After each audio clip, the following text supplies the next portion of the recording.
기도드립니다. 아멘. 시편 118편은 말로 다 할 수 없는 억울한 일, 또 소외감, 그리고 구체적인 고통 속에서 그 고난을 믿음으로 이긴 사람의 고백이고, 그 고백이 이스라엘 모두의 고백이 되었습니다. 얼마나 힘들었던지 사방의 사람을 찾아 도움을 요청하기도 했고, 자기의 억울한 누명 때문에 해명하려고도 애를 썼고, 어떻게든지 극복해보려고 자신의 의지를 굳건히 하기 위해 애를 썼지만 아무것도 소용이 없었습니다. 그 고통 중에 여호와께 부르짖었더니 여호와께서 나를 넓은 곳에 세워주셨다라고 했습니다. 이 말이 잘 이해가 안 가시죠? 고통 중에 부르짖었더니 넓은 곳에 세웠다.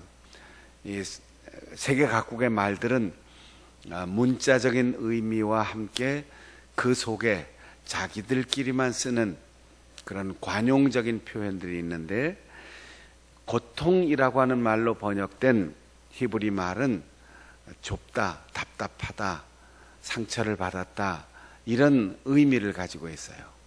그러니까 내가 아주 답답하고 좁은데 묶여있고 갇혀있고 힘든 바로 그 고난 속에서 하나님께 부르짖어 기도했더니 하나님이 나를 넓은 곳, 편안한 곳, 앞이 탁 트인 곳에 서서 당당하게 앞길을 걸어갈 수 있도록 도와주셨다는 이야기입니다.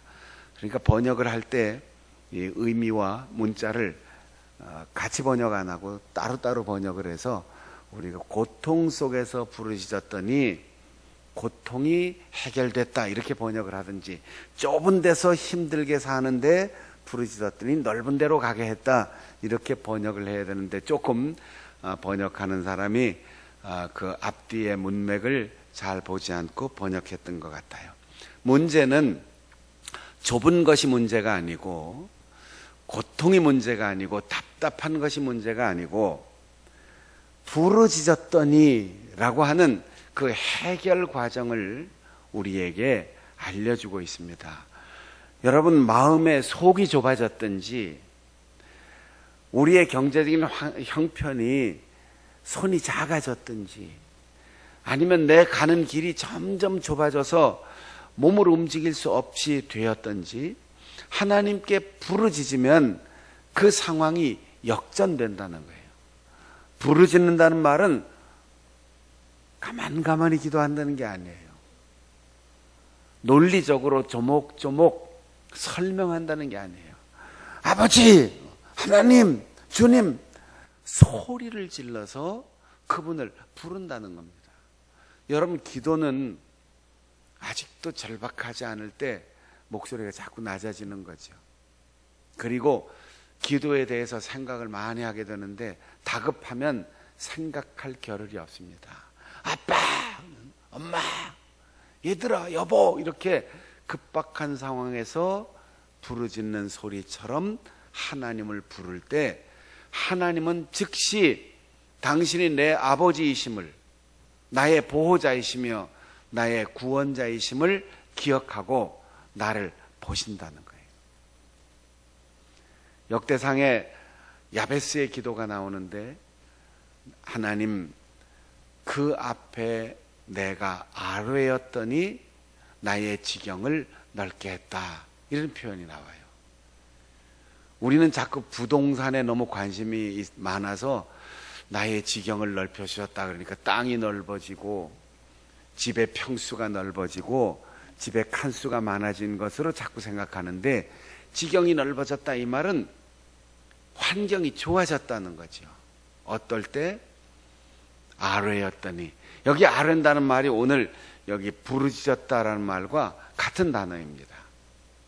소리 질러서 하나님을 불렀더니 고난, 고통, 정말 어머니의 뱃속에서 출생할 때의 그 아픔, 자라면서 이쪽을 가든 저쪽을 가든 무엇을 하든 항상 내 앞길을 가로막는 너 때문에 아버지가 일찍 죽었고, 너 때문에 어머니가 고생했고, 너 때문에 형제들이 힘들었고, 이렇게 옴짝달싹도 할 수 없는 이 좁은 환경 속에 여호와께 부르짖어 기도했더니 하나님께서 앞으로 가든 뒤로 가든 좌로 가든 우로 가든 마음대로 활동할 수 있도록 그의 활동 영역을 넓혀 주셨다는 거예요.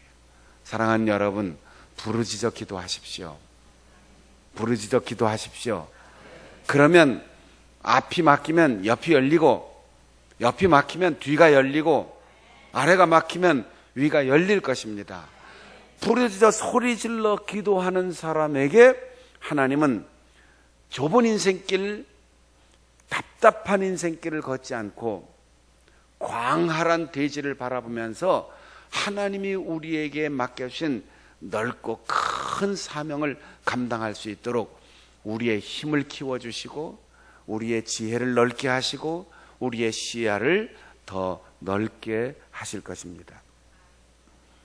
좁은 데서 고통당하는 그때 자꾸 몸을 웅크리지 마세요.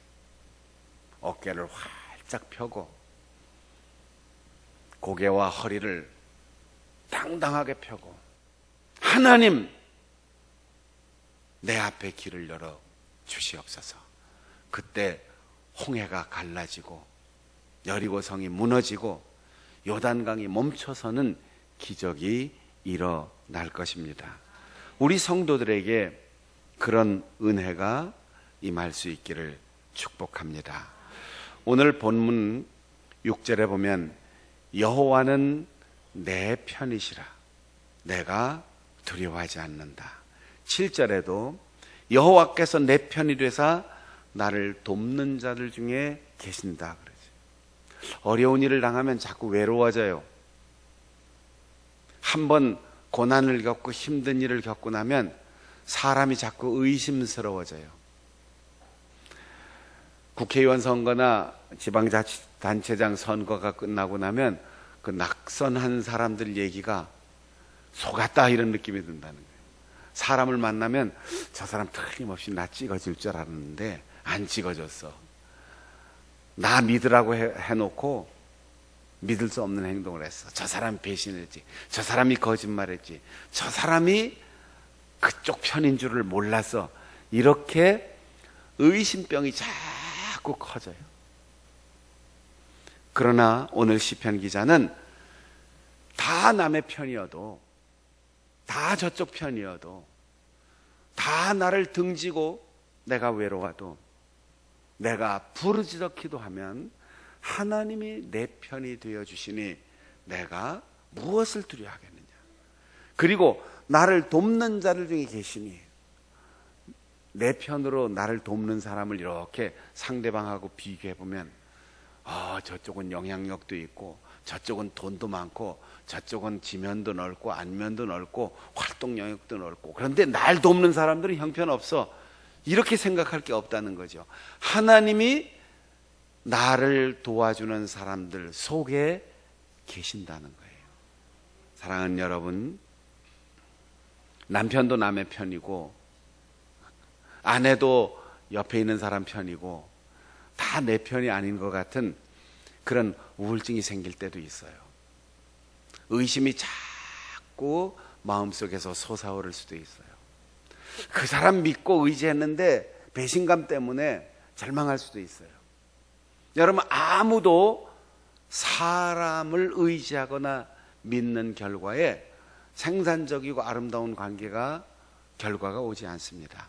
하나님을 의지하고 하나님을 믿고 하나님이 함께 하시면 그 사람이 비록 100에 하나밖에 되지 않아도, 남들과 비교해서 형편없이 역량과 지혜가 부족해도 하나님은 그를 강하게 쓰실 겁니다. 사람에게 기대하지 말고 그 사람을 쓰시는 하나님을 바라보라는 거예요. 여러분, 제가 목회하면서 우리 성도들의 가정에서 들려오는 수많은 기적과 같은 얘기들을 보고 듣고 겪었어요. 내가 아무것도 해준 것 없는데, 아무것도 도와줄 수 없는데, 하나님께서 말씀을 듣고 그 말씀대로 살아가는 사람, 부르짖어 기도하는 사람에게 하나님의 말씀을 전한 사람의 그 말이 땅에 떨어지지 않고 썩어서 싹이 나고 꽃이 피고 열매를 맺는 수많은 것들을 봅니다. 목사님이 우리 살아가는 직장 생활 알까? 목사님이 세상살이를 뭘 아나? 교회 안에서만 있는데 그거 아무것도 걱정하거나 의심할 필요가 없습니다. 하나님이 쓰시는 사람, 그 사람과 같이 동업자가 되면 우리의 직장, 우리의 기업은 이 세상 어떤 유력한 사람과 같이 하는 것보다 더 놀라운 기적이 일어나는 것입니다. 하나님이 내 편이다. 그러면 하나님이 나와 같이 하는 사람을 다 쓰시는 거지요. 하나님은 사람을 쓰십니다. 그러나 사람을 의지하지는 않습니다. 이걸 기억해야 돼요. 하나님이 나 아니면 일 못하시겠지. 하나님이 저 사람을 통해서만 말씀하시는 것 같아. 이런 의존적인 생각을 다 버리고 하나님께서 누구를 쓰시느냐, 하나님이 지금 이 시간 누구를 통하여 어떤 방법으로 말씀하시는가, 그것만 우리의 관심을 기울이면 오늘 보잘것없는 사람도 삼손처럼 기드온처럼 능력 있게 쓰시고, 오늘 내 곁에 의지가 되지 않을 것 같은 베드로나 안드레나 요한이나 야고보나 이런 어부 같은 사람도 하나님께서 나에게 가장 위대한 사도로 쓰임받을 수 있도록 도와주시고, 마태처럼 세상 사람들에게 손가락질 받던 세무서원도 하나님께서 쓰시니까 복음서를 기록하는 위대한 역사가가 되었던 것입니다. 여러분은 지금 누구 편에 서 있습니까? 누구를 생각하고 누구를 의지하며 살고 있습니까? 여호와 하나님이 여러분의 편인 것을 믿고 그 하나님과 함께 좋은 믿음의 사람들과 손잡고 인생의 길을 걸어갈 수 있기를 바랍니다. 17절 우리 다 같이 읽어보겠습니다. 17절 시작. 내가 죽지 않고 살아서 여호와께서 하시는 일을 선포하리로다. 우리가 읽으면 죽지 않고, 이게 가슴에 확 와닿죠. 근데 죽지 않는 이유가 건강관리 잘하고 욕심 부리고 이 세상에서 천년만년 행복하게 살아가라는 게 아니고, 내가 반드시 살아야 할 이유, 여호와께서 내 편이 되어서 나를 넓은 곳에 세워주신 그 놀라우신 일을 선포하겠습니다. 이 서원을 가슴속에 가지고 있었던 거예요. 여러분, 여러분의 할 일과 사명에 집중하십시오. 사명이 있는 한 생명이 있고, 하나님께서 나에게 사명을 주실 때 사명을 감당할 수 있는 능력도 주십니다. 아무것도 가지고 있는 게 없으니까 아무것도 할 일 없습니다. 그러면 살아있으나 죽으나 마찬가지예요. 아무것도 없습니다. 그런데 이 일을 하고 싶습니다. 부족합니다. 그러나 크게 하고 싶습니다. 전망이 보이지 않습니다. 그러나 하나님, 그 사랑에 내가 내 인생을 바치겠습니다. 할 수 있는 힘을 주시옵소서. 그러면 하나님이 우리에게 필요할 때 사람도 주시고 물질도 주시고 지혜도 주시고 재능도 주시고 건강도 주실 겁니다. 없으니까 할 일 없습니다. 그 사람에게 무엇을 줄 수 있겠습니까? 우리 성도들이 적어도 내가 직장 생활하고 평생을 기업을 운영하고 우리의 가정에서 하나님의 은혜를 누리며 살아간다면, 하나님, 내가 교회를 충성스럽게 받들어 섬기겠습니다. 누구를 부러워하고 누구를 존경하는 게 아니고 내가 그 사람보다 더 하나님 앞에 쓰임받기를 원합니다. 내가 선교사를 파송하겠습니다. 우리 집에서 장학생들을 길러내겠습니다. 우리가 하나님 앞에 헌신하여 교사가 되고 찬양대가 되고 내가 여전도의 임원이 되고 내가 교회의 일꾼이 되겠습니다. 서원하면 하나님께서 우리에게 살아가야 할 이유를 발견한 사람에게 해당하는 그 살아가야 할 사명을 주시는 거죠. 명성황후의 그 일대기를 영화로 만든 그 영화의 주제가가 있어요. 그 주제가의 가사를 가만히 들어보면서 내가 마음의 감동을 받았어요. 나 슬퍼도 살아야 하네. 나 슬퍼서 살아야 하네. 슬퍼도 이기려고 살아가야 하는 이유도 있지만 그 노래 가사를 만든 작사가가 슬퍼서 살아야 한다. 윤동주는 팔복을 이렇게 시로 노래했어요. 슬퍼하는 자 복이 있나니, 슬퍼하는 자 복이 있나니, 슬퍼하는 자 복이 있나니. 저희가 영원히 슬플 것이. 예수님의 삶이 그러하셨습니다. 왜? 하늘의 영광 보좌를 버리고 이 땅에 올 때 이 땅의 모든 사람들의 죄와 슬픔을 다 안고 당신께서 가시기로 작정했기 때문에 끝까지 슬픔의 길을 걸어갔습니다.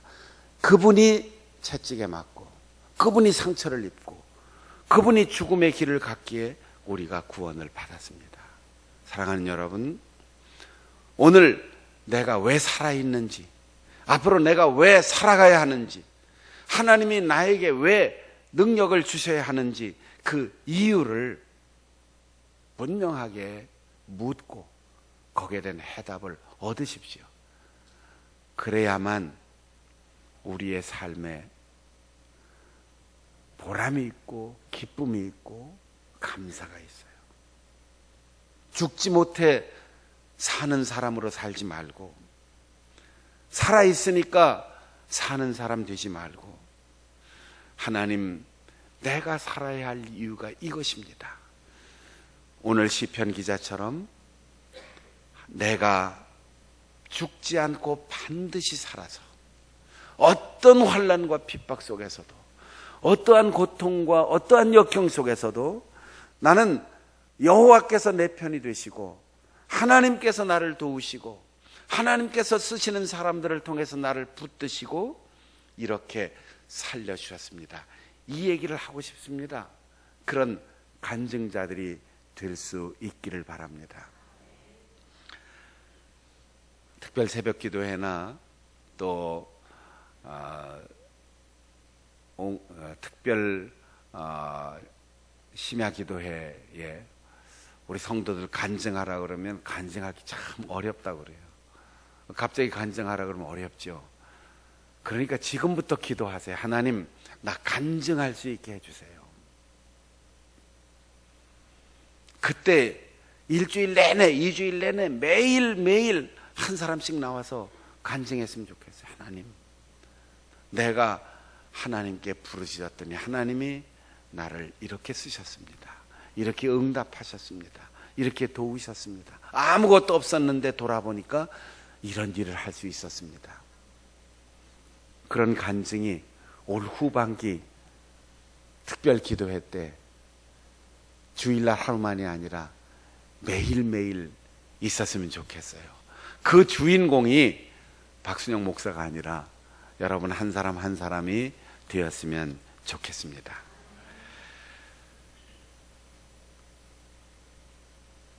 (22절을) 한번 읽겠습니다. 22절 시작.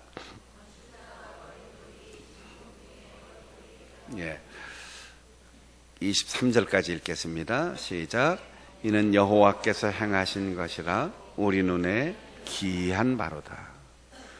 자, 집을 짓는 건 누가 제일 전문가일까요? 건축자. 설계하고 건축하고 감독하고 검사하고 이게 다 전문가의 영역입니다. 그런데 전문가가 이 돌 쓸데없어, 그리고 버린 돌이 가장 요긴한 위치에서 쓰임받는 모퉁이 돌이 되었다는 거예요. 여기 모퉁이 돌이란 우리가 생각하는 것처럼 이 머릿돌, 기념비나 혹은 기둥을 바치는 주춧돌 이런 게 아니고 가장 힘을 많이 받는 근동지역이나 유럽에서는 집을 지을 때 돌로 전부 짓습니다. 이 돌을 쭉 쌓아 나가다가 마주치는 곳이 있어요. 그게 90도가 되든 원이 되든 아니면 그보다 적은 각도이든 이 각기 벽이 돌로 쌓아져서 만나는 요 자리에 이 돌이 잘생겨도 소용없습니다. 멋져도 소용이 없어요. 단단해야 돼요. 이 모퉁이에 양쪽 벽에 모든 힘이 다 만나는데 돌 잘생겼다고 재질이 약한 돌을 거기에 갖다 놓으면 이게 양쪽 힘을 다 받다가 부서져 버립니다. 그럼 벽이 다 무너지는 거예요. 모퉁이 돌은 모양 보는 게 아닙니다. 크기나 그리고 멋진 무늬를 보는 게 아닙니다. 단단해야 쓸 수 있어요. 여러분, 우리가 모퉁이 돌이 된다고 하는 거는 마음이, 믿음이, 사명감이 단단해야지 돼요. 우리는 늘 모퉁이에 살고 있습니다.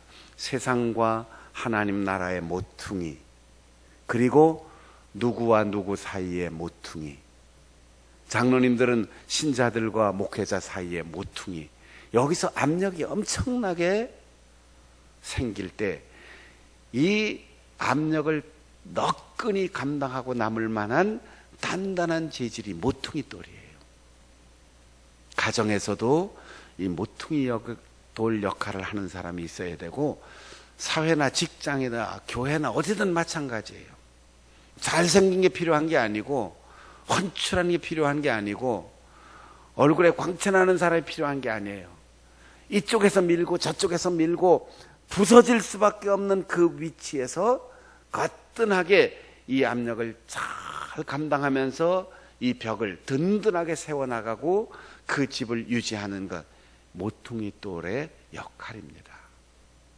전문가가 필요 없어 하고 버렸는데 하나님께서 아니야, 멋진 주춧돌이나 명패를 새기거나 문에 광채나는 자리에 필요한 그런 돌이 아니라 이 돌은 모퉁이에 있어야 돼. 그리고는 모퉁이에 갖다 놓고 이 양쪽 벽의 모든 압력을 다 받을 수 있는 든든한 돌. 예수님께서 이 말씀을 인용하여 건축자의 버린 돌이 모퉁이 돌이 된다고 하지 않았냐.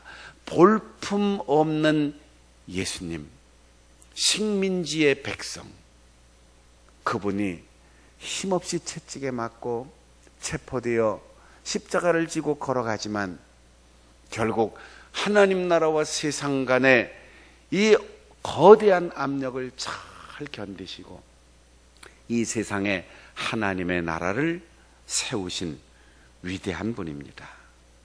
버린 돌, 모퉁이 돌이 되었다 그래서 되다, 이 말은 존재가 필요하다, 없어졌는데 다시 생겨났다 그런 뜻이에요.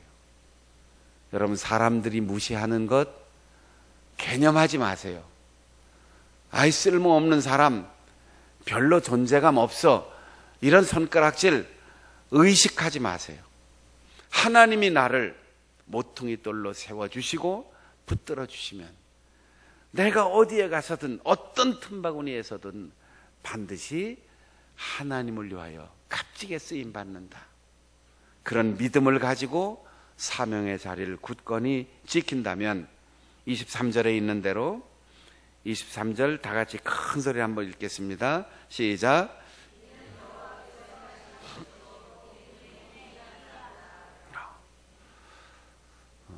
어린이들이 부르는 찬송에 그런 노래가 있어요. 예수님의 사랑 신기하고 놀라워. 정말 놀라운 일, 하나님께서 행하신 이 일, 이것이 바로 나를 통해서 이 땅에 드러났고 이루어졌지만 결국 하나님께서 하신 일이에요. 여러분 늘 고백하십시오. 칭찬을 받든 인정을 받든 존경을 받든 하나님이 하셨습니다. 하나님의 은혜입니다. 오늘 내가 살아가야 할 이유, 반드시 살아서 하나님의 놀라운 은혜를 선포하겠습니다. 이 서원을 가지고 하나님의 귀한 일에 쓰임받는 모퉁이 돌과 같은 우리 성도들이 되시기를 바랍니다. 기도하겠습니다.